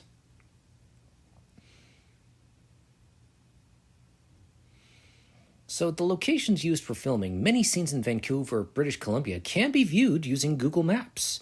Dopinder and his cab, filmed in an alley running northeast from the Vancouver Art Gallery, the domed building in the background. Deadpool driving while bent over and cutting a bullet with a sword near the intersection of West Georgia Street, and Thirtle Street near the Trump Tower. Cable making a leap over colliding vehicles at the intersection of West Hastings Street and Burrard Street. And Bedlam punching and Deadpool racing on a motor scooter near the intersection of West Hastings Street and Hornby Street.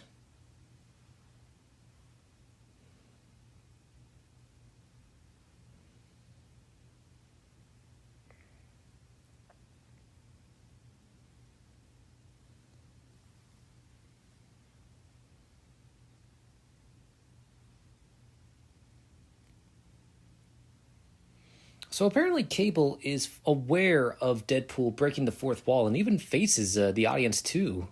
Like, what the hell is he saying?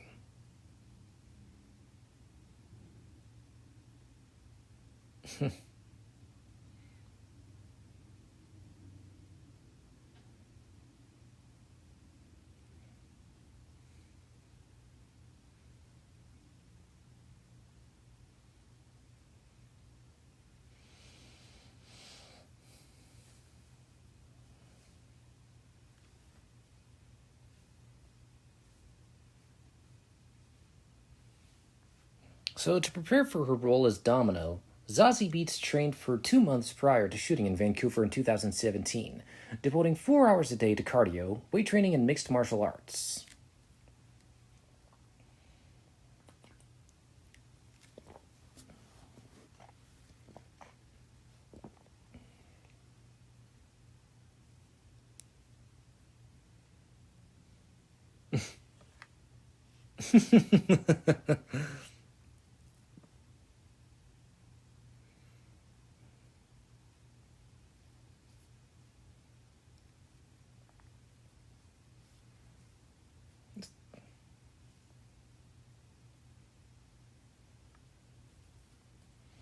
Which I think is sweet that he addresses her name as Hope, but like I said, in the comics, Hope is not Cable's daughter in the comics, well, biologically speaking. Also, I love when it's sped up, they just feature the Wilhelm scream.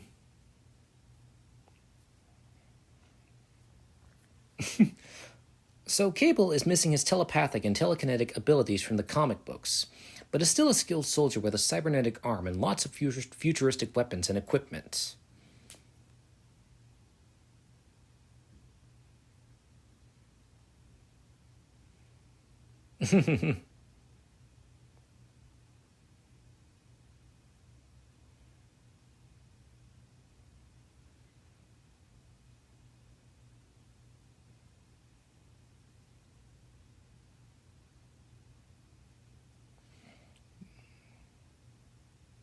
Yeah, say that to Logan. Or Dr. Rice. And I'm thinking to myself, does Cable get killed in before the events to Logan?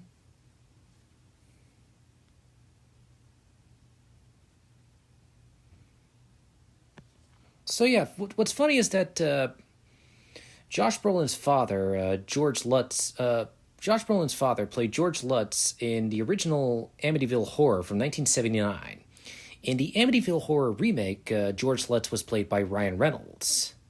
Also, Josh Brolin's father appeared in an episode of the Batman series starring Adam West.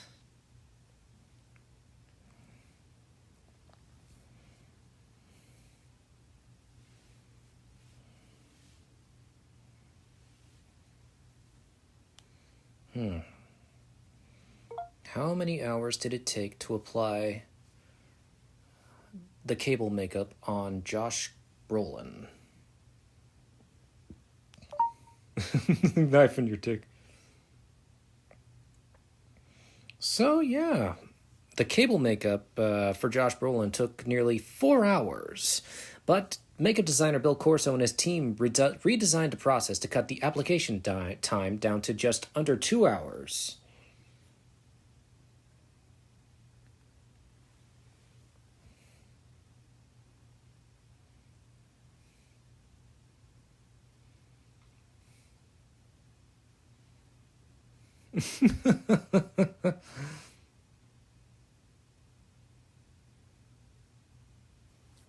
Well, serves that guy right. It's like, Cable's like, sheesh.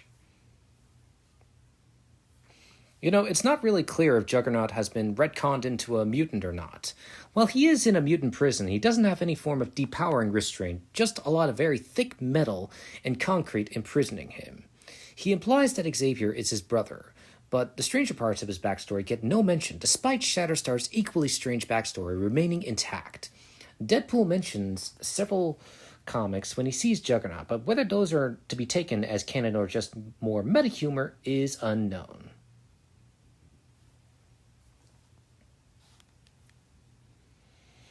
As for the fight choreography, David Leitch wanted a visceral, brutal brawl in which Juggernaut bashes Colossus' face and knocks out a tooth before sustaining physical damage himself.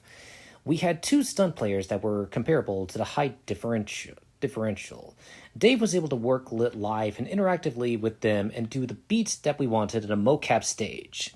We then fed that into visuals that we could lay together and then timed it and built to the camera.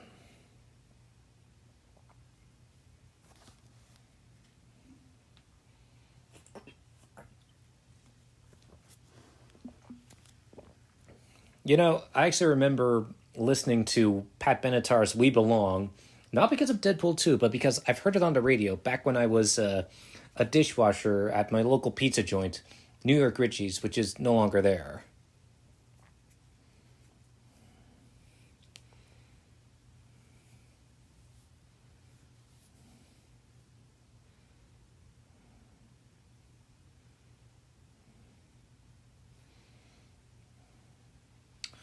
Yeah, okay. So I'm kind of saving my final thoughts about but the film because there's a mid credits scene.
What? It could be explosive.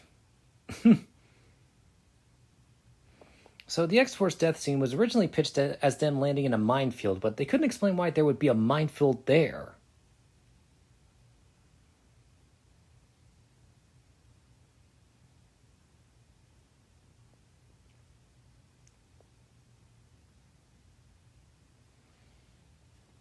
Yep, what have we done? I kind of wish that they had stopped right there, and just let that be the mid-credits scene, kind of ambiguously teasing the idea of Wade Wilson turning back time.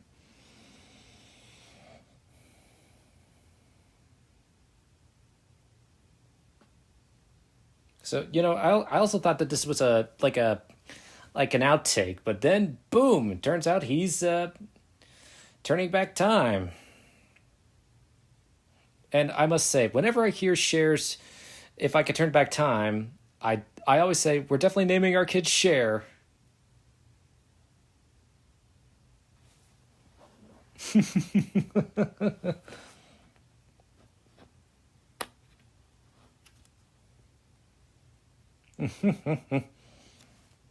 I'll see you in the sequel.